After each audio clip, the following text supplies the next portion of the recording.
What do you think about the conference championship game coming back next year? I think it's great. In the end, you know, probably the two main points, as everyone's talked about, another data point and dollar figures. You know, $30 million more to the conference, or whatever percentage to each school. So, hey, let's go. They're talking about divisions. Have you given that any thought? Yeah. What does that mean in a round robin schedule? Yeah, that'll be a little different, but I think if you look through, you know, a lot of other conferences with championship games, even with separate divisions where you didn't play everybody, you've played the same team again. I mean, that's happened probably in every league. So in the end, if that's how it has to be, then you make it work one way or another. Do you have an opinion on how you'd like to see the divisions split up? Or? Yeah, it wouldn't be right for me to sit here and say who I'd like to play and not like to play. So in the end, whatever they, you know, whatever they come up with, I'll be good with. You'd like to surely keep the rivalries you have with Texas intact, whatever it takes to do that, maybe Oklahoma State, I'm guessing? Well, we're going to play everybody, so it doesn't matter. But they also talked about doing 8 conference games and adding a non-conference game. They talked about all kinds of different things. Oh, yeah, well, if they're going to do 8, I guess one of the ones we wouldn't leave out, I wouldn't think would be Texas or Oklahoma State, so that'd probably be pretty easy to work through. Last year you would have probably played OSU back-to-back. Just your thoughts if something like that happened? Yeah, that'd be different, but you know, now that we know this is coming, they probably would schedule differently, I would guess. I'm not. Would it devalue anything to play Texas in October, but then perhaps play them again in the conference championship? Would it take away from that mystique of playing at the Cotton Bowl? I don't think so. That's always an early game. It's always an early conference game, so I don't think that changed much. Were you ultimately hopeful or confident, and I don't mean necessarily last week, on the Mayfield outcome, that fairness would prevail? I think all along I was optimistic just because it seems so absolutely correct and right to do. If you take Baker Mayfield out of the equation, it's a 10-0 vote and wouldn't take probably 5 minutes to talk through it, but that wasn't the case. But I guess I just ultimately believed that the right would come through, you know, and it's the right thing to do for all athletes moving forward. And unfortunately, it worked out that way. It just seems crazy. Like a year ago, at least with us anyway, there was uncertainty about your quarterback position. We weren't sure which guy it might ultimately be. Now you go into this year, he's got 20 starts, third most veteran quarterback you've ever had going into a season, and you got him for 2 more years. So if he decides to stay, right. and we'll see where that all goes. But I've got confidence in the other young people in our program. We like them as well. And in college, quarterbacks leave and graduate and move on, and that's the natural process. So that doesn't ever concern me. That's just the way things go, you know, in college football. Were you surprised, though, at how quickly it changed with Baker? With one day there's the vote, it goes 5-5, and you have the status quo, and then the next day it's 7-3? Well, not really, in that you have, you know, the right powers that be there, you know, so it's the right opportunity to do the right thing. And, you know, fortunately they reconsidered and you know, found their way to it. Were you guys kind of planning for that rule would get changed, or did you? No, you can't plan for something like that. Again, I said I was optimistic that right would prevail. And so, you know, you just go through the process and work through it, and a lot of hard work, and I'm sure by President Bourne and Joe Castiglione to get people to understand, look, this is the right thing to do, and fortunately that's the way it worked. How'd Kyler take the news? Kyler Murray took the news? I'm not sure. You haven't talked to him about it? Just curious how. Okay. Lots of championships won by the team, by the Sooners this year in all sports. We've been talking to the coaches about that. You were at the softball game last night. You're as fired up as anybody about the whole athletic department, aren't you? Absolutely. I mean, we do it the right way. We have a great leader of the athletic department in Joe Castiglione, and we have great coaches. They all do an awesome job. They're great people. All work hard, you know, at their jobs, and fortunately, through President Bourne and Joe Castiglione and all their staffs, we're all supported really well with facilities, you know, funds to recruit, that we're able to, you know, compete at the highest level, and that's exciting, and it's great to see so many teams do so well. It really is exciting, and I think it rubs off on everybody. So, you know, my compliments to all the other teams winning championships, and we're all excited about it. If you were a commissioner, college football commissioner, what would you do about satellite camps? I think there's a place for them, but I think it, like everything, it just needs to be regulated. And I think hopefully that'll come.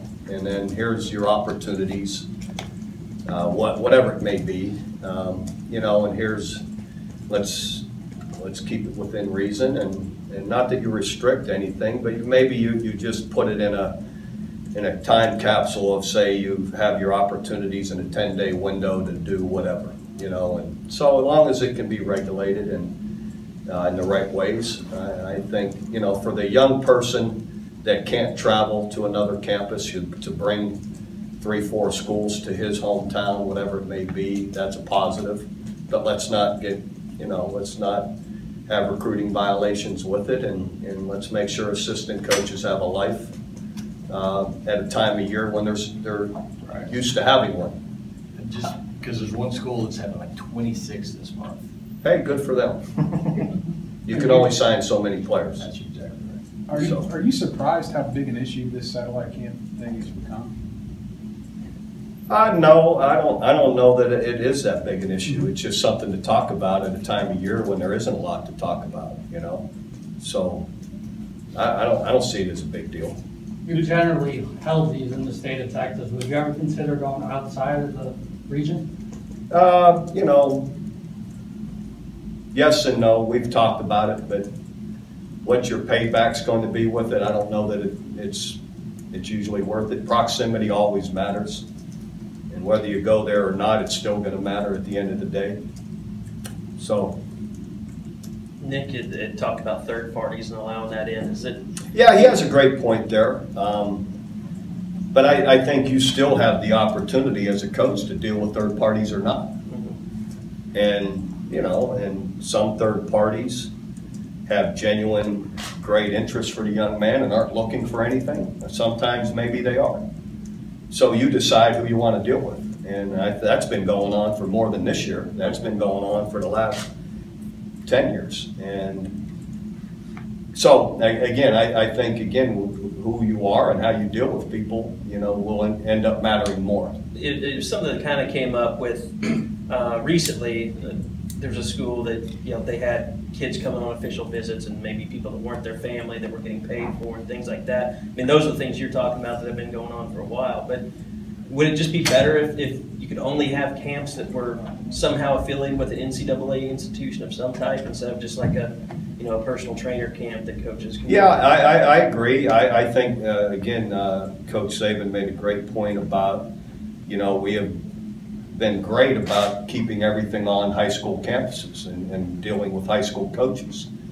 And I think that is the right way if you're going to have them in those areas and in those arenas as much as possible, and or maybe that's another part of the regulation. I'm not saying it is or isn't. I'm just kind of brainstorming with you, but I agree that, you know, we need to stay tied to high schools and high school coaches more than anything. Bob, wanted to get your thoughts on the shakeup at Baylor with all the stuff that went on. They changed head coaches. You're now going against a different head coach. Yeah, I don't. You know, I'm not there.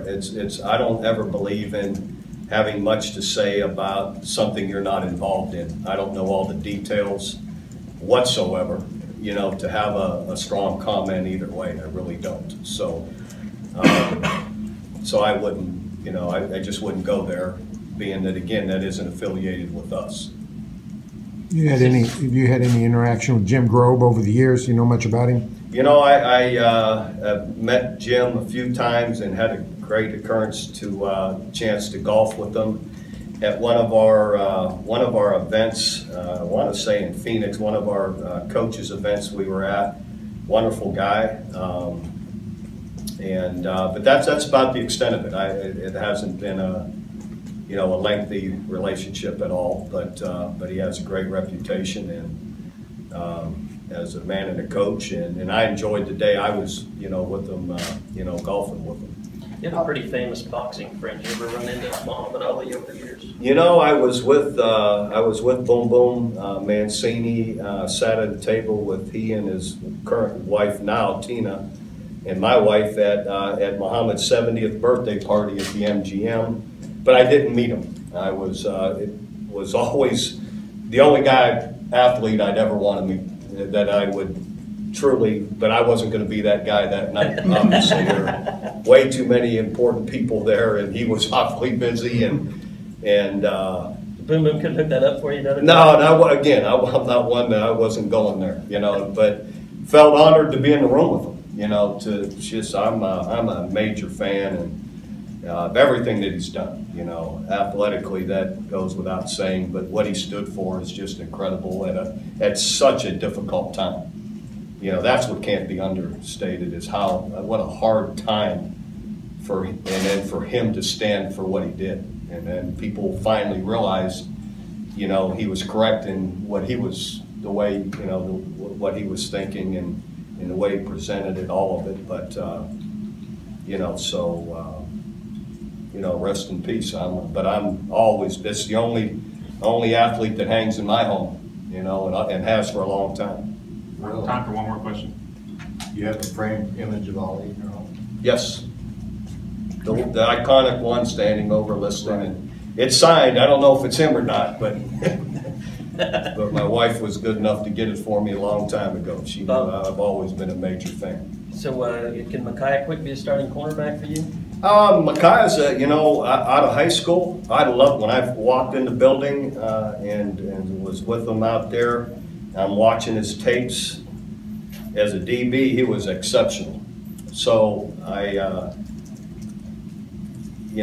first when we were recruiting him, I thought that's what we would recruit him for.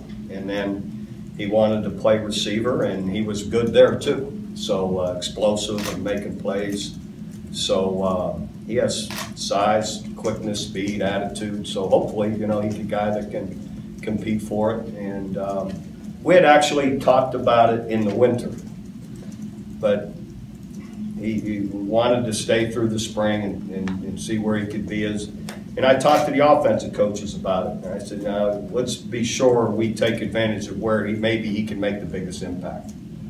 And so we just came to the conclusion, talking to him and us as a staff after the season, that this is worth a good try, and we'll see. And he can always go back there if it doesn't work, But seemed to know what he was doing when he was coaching those kids this week. Oh, listen. He played it through high school with exceptional high school coaches. Coach Perry out there that works with those guys does an awesome job. He's a great DB coach, and so he has the background in it. All right, thank you, Coach.